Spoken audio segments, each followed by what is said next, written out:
Hello student, कैसे हैं आप। तो आज हम लोग स्टार्ट कर रहे हैं 10th क्लास के विज्ञान का पहला चैप्टर। और पहले चैप्टर में जो टॉपिक है उस टॉपिक का नाम है वियोजन की अभिक्रिया। इसे हम लोग अपघटन अभिक्रिया भी कहते हैं। इसके पहले हमने पढ़ाया हुआ है संयोजन की अभिक्रिया, जो अभिक्रियाओं के प्रकार का पहला अभिक्रिया था। इसके पहले वाले लेक्चर आप देख सकते हैं, बहुत बढ़िया तरीके से उसमें भी हमने समझाया है। तो संयोजन की अभिक्रिया पढ़ चुके हैं, आज हम लोग पढ़ रहे हैं वियोजन की अभिक्रिया।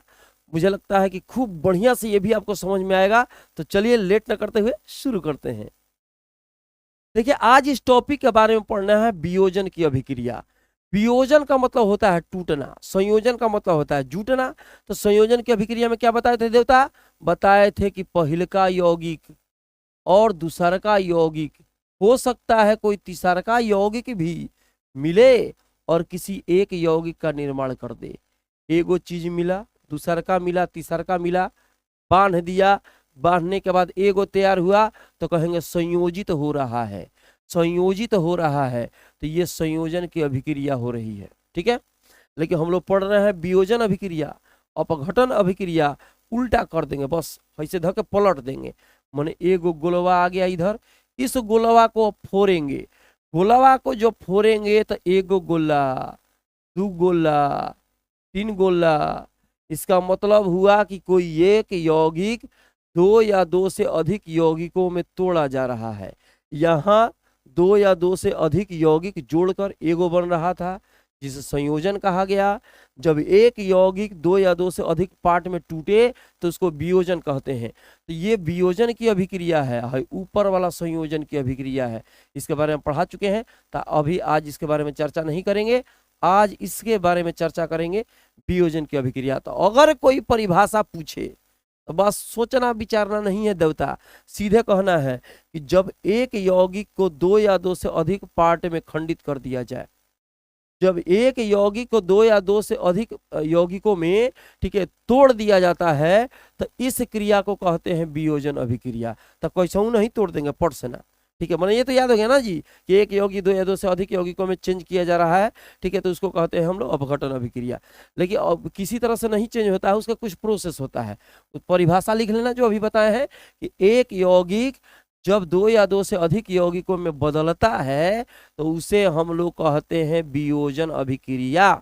टिकटिकी देख लू, टिकटिकी चल रही है, टिक टिक टिक टिक टिक हाँ चल रही है। चलिए, अब वियोजन का दो पार्ट हो सकता है, दो तरीके से वियोजित किया जा सकता है। एक तो हो सकता है उष्मा देकर, उष्मा या प्रकाश देकर किसी चीज को विखंडित किया जा सकता है, एक यौगिक को अलग अलग यौगिक में चेंज किया जा सकता है। दूसरा क्या कर सकते हैं? विद्युत धारा देकर, विद्युत धारा देकर भी किसी यौगिक को चेंज किया जा सकता है, दो या दो से अधिक यौगिकों में तोड़ा जा सकता है। याद रखना है, वियोजन का प्रोसेस कई को बताया है। उष्मा देकर वियोजित करना, तोड़ देना, विद्युत धारा देकर तोड़ देना। जब उष्मा देकर आप किसी भी चीज को, तो यहाँ उष्मा इसको दिए, मान लीजिए दो पार्ट में टूट गया, ठीक है, तो इस प्रोसेस को कहेंगे उष्मीय अपघटन अभिक्रिया।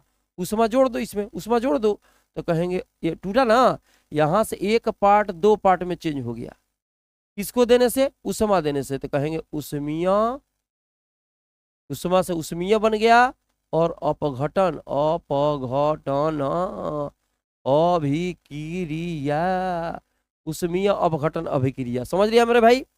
अब यहाँ पे अभी उष्मा दिए तो उष्मीय अपघटन अभिक्रिया। अब क्या करेंगे? एगो गोलवा है, अब एगो गोला में कोई यौगिक है, अब इसमें विद्युत धारा दे दीजिए। विद्युत धारा देकर दो या दो से अधिक पार्ट में तोड़ दिया, दो पार्ट में तोड़े, तीन पार्ट में तोड़े, मैंने दो या दो से अधिक पार्ट में तोड़ दिया। इसको कहेंगे विद्युत अपघटन अभिक्रिया। उष्मा से उष्मीय अपघटन अभिक्रिया, विद्युत दिया तो बोलेंगे विद्युत,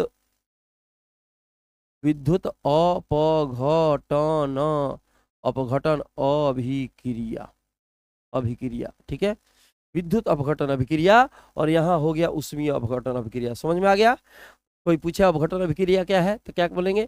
किसी यौगिक को दो या दो से अधिक यौगिकों में चेंज करने की प्रक्रिया को हम कहते हैं अपघटन अभिक्रिया या वियोजन अभिक्रिया। इसका दो प्रोसेस हो सकता है। उष्मा देकर जब हम तोड़ेंगे, उष्मा देकर चेंज करेंगे तो उष्मीय अपघटन अभिक्रिया, और जब विद्युत धारा देकर चेंज करेंगे तो विद्युत अपघटन अभिक्रिया कहलाती है। तो सबसे पहले हम लोग इसका एग्जाम्पल देख लेते हैं एक दो, ठीक है। ये आपको स्क्रीनशॉट लेना है तो स्क्रीनशॉट ले सकते हैं, ठीक है, और उसके बाद हम लोग इसके बारे में चर्चा करेंगे। तो अब भाषा लिखना हो तो अपने से नोट्स बना सकते हैं।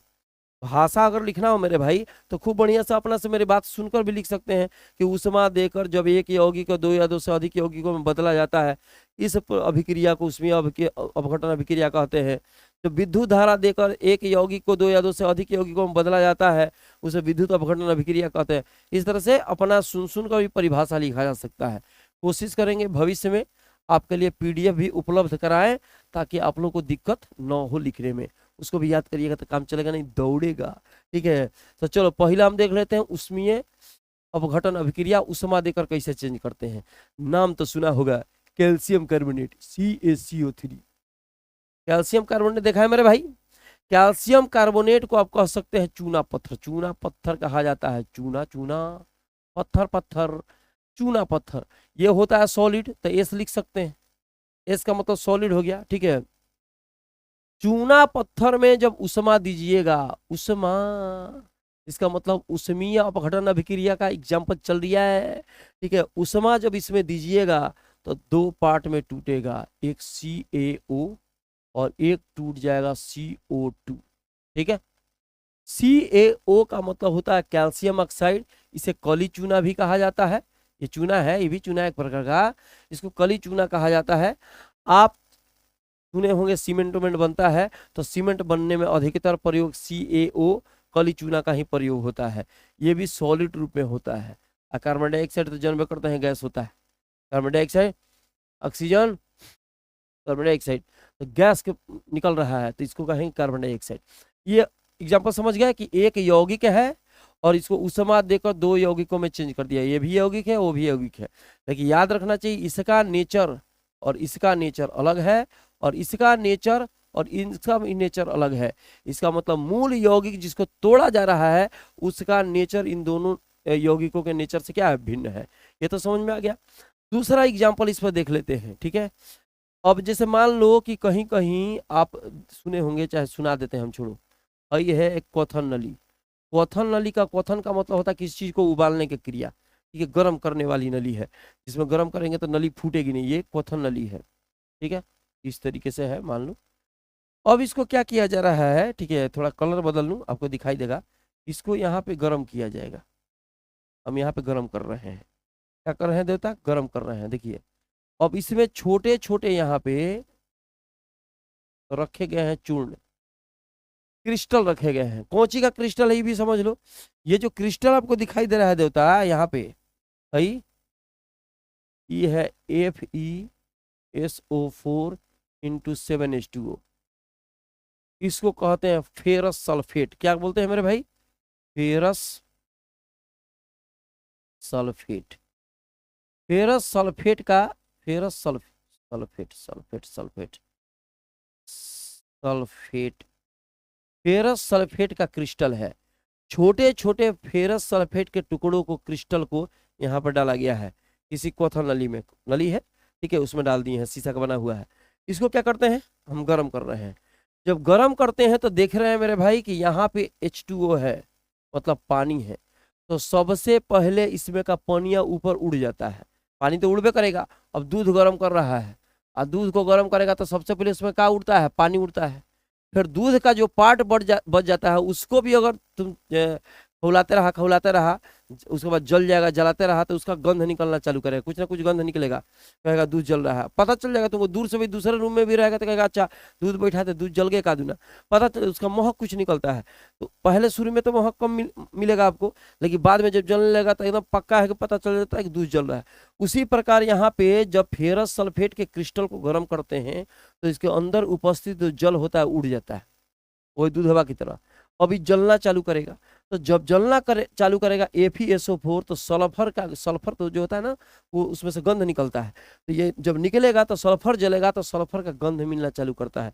याद रखना चाहिए सल्फर का जो गंध होता है वो सड़ा हुआ अंडा की तरह होता है, ठीक है, अंडा अंडा अंडा, ठीक है। सड़े हुए अंडे की तरह होता है, तो पता चल जाता है कि सल्फर इसमें से निकल रहा है।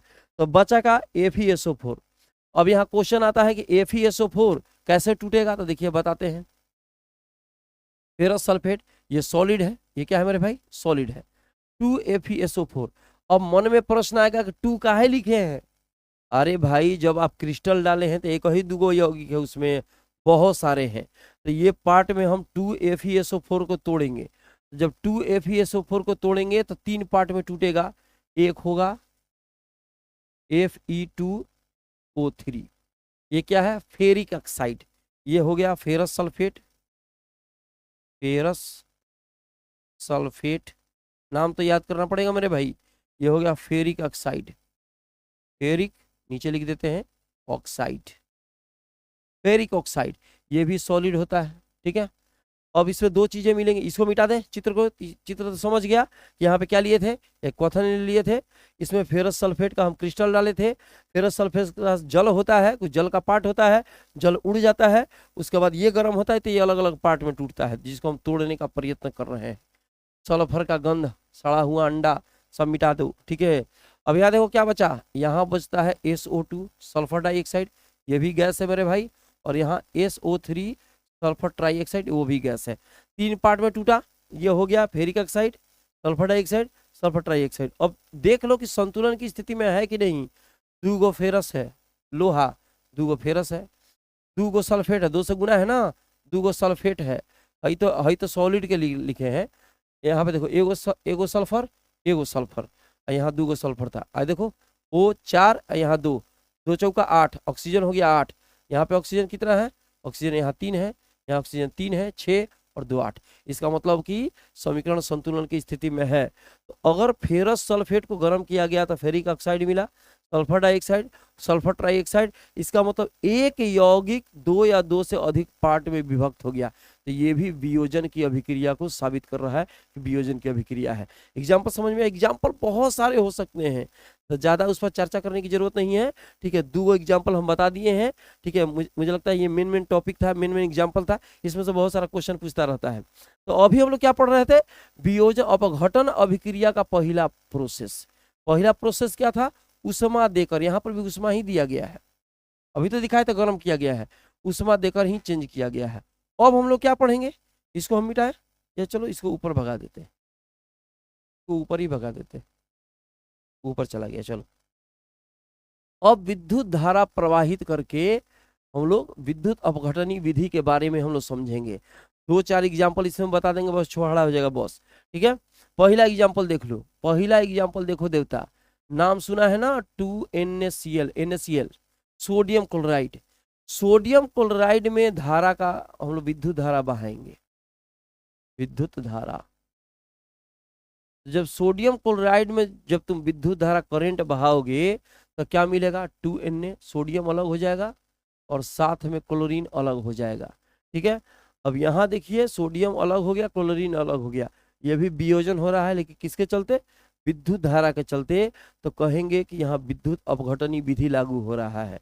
ठीक है, इसी प्रकार सुने होंगे आप 2Al2O3 अल्युमिनियम ऑक्साइड, इसमें भी विद्युत धारा बहेगा, विद्युत धारा अल्युमिनियम ऑक्साइड में, इसमें कितने अल्युमिनियम है, 4, तो 4Al हो जाता है और 3O2।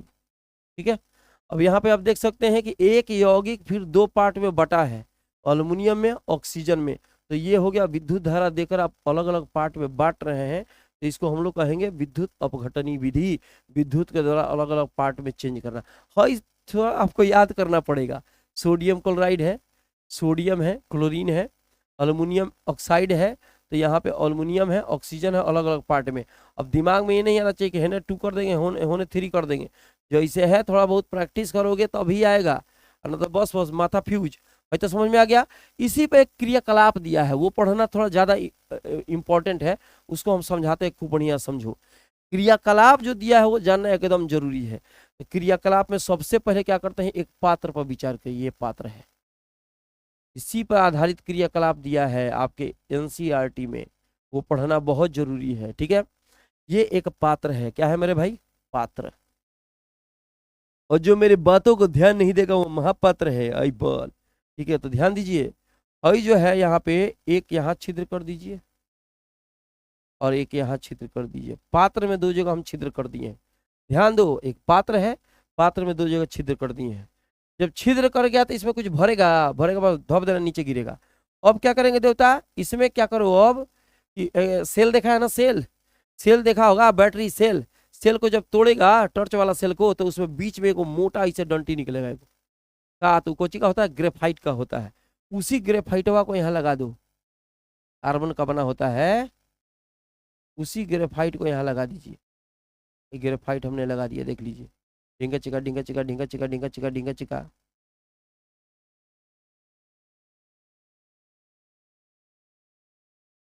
अब ग्रेफाइट का तो लगा दिया दूगो यहाँ पे। अब इसमें क्या होगा कि यहाँ छिद्र है मेरे भाई, इस छिद्र, थोड़ा थोड़ा छिद्र तो रह जाएगा। इसको बंद करने के लिए तुम क्या करेगा, यहाँ पे मोम लगा दो, चाहे यहाँ रबड़ लगा दो, कुछ ना कुछ यहाँ लगा दो। ठीक है, चलो हम भी कुछ ना कुछ लगा देते हैं। यहाँ पे हम लोग क्या करते हैं, कुछ रबड़ लगा देते हैं किनारे में। ये आपका जो था पूरी तरह पैक कर देंगे, बंद कर देंगे। और एक यहाँ से एक थोड़ा सा पार्ट इधर निकाल, नीचे निकाल देंगे, थोड़ा सा पार्ट नीचे निकाल देंगे। ध्यान दो, इधर एक पात्र लिया, दो यहाँ पे जो ग्रेफाइट का जो रड है वहां पे पहले दो छिद्र किए, और छिद्र करने के बाद दो यहाँ पे ग्रेफाइट का हम लोग नली लगा दिए। यहाँ पर लिख भी सकते हैं आप, ग्रेफाइट है, ये ग्रेफाइट है, ग्रेफाइट, ग्रेफाइट का रड है। ठीक है, अब क्या करते हैं, इसमें जल भर देते हैं। यहाँ जल भर दीजिए, यहाँ तक जल भर दीजिए, यहाँ तक। ये जल भर दिया है मेरे भाई, क्या भर रहा है, जल, जल जल जल, ये जल भरा हुआ है, देखो खूब बढ़िया से यहाँ तक जल भरा हुआ है।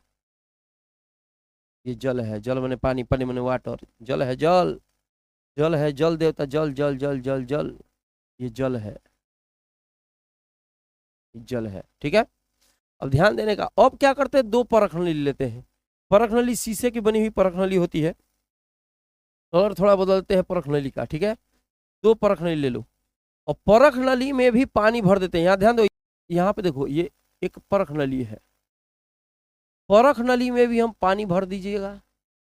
और पानी भरने, दो परख नली लेंगे, और पानी भरने के बाद इसका मुंह दबाइए, और मुंह दबा कर पलट दीजिए इसे। ध्यान दो, इसमें पानी भरे पूरा, और पानी भरने का पलट दीजिए, पलट कर इस तरह से फिक्स कर दीजिए।